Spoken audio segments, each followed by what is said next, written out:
I don't want to overstate it, but it seems like that's the kind of game that championship teams win. Well,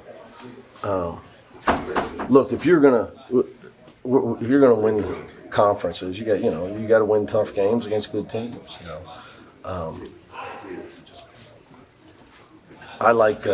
It's been fun flying under the radar the last couple months. Because what happened in Vegas, I think people gave up on us. And Johnny and Jules and Cody. But we've been doing this without Amari. He looked good today. He's close. He looked really good today in our shoot around, our practice today.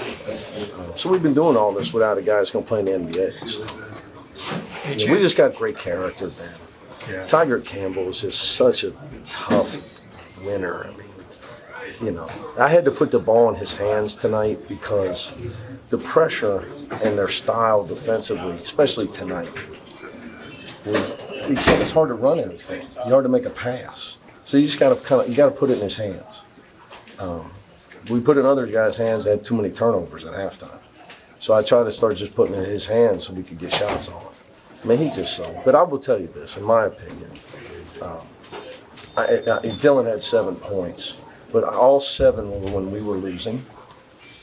And some in the second half, big shot in the second half, pull up jump shot while I was trying to get Tiger some rest.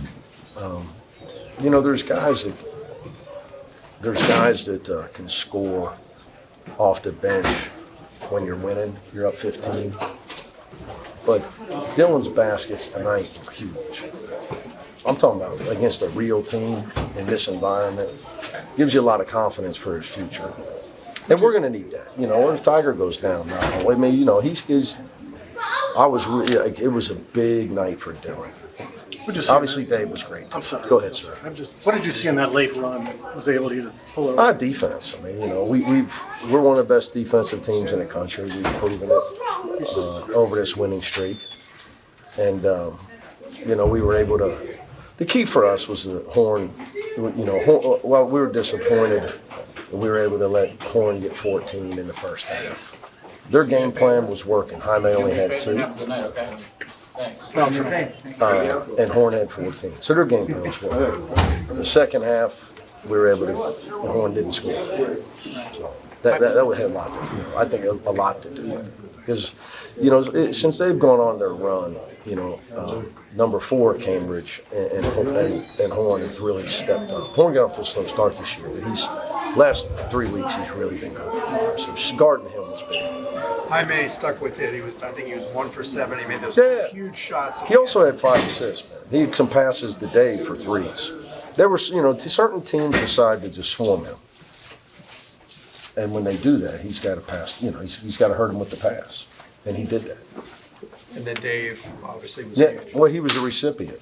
Yeah. They tend to swarm and attack the dribbler, and we were. The game plan was when they do that to find Dave.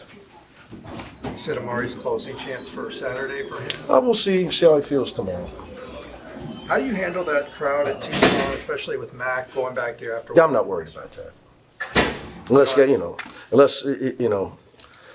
to let them come out of the stands and stuff like that. Come on, man. Last thing I'm worried about. I'm worried about Tubelis. Guys have an unbelievable year. Tubelis and Balo scoring at a major clip. Probably the most productive tandem of big guys in America. You know what your longest winning streak as a coach is? I have no idea. Okay. Do you? I don't. How much fun is this though, just right now? Helps my food digestion.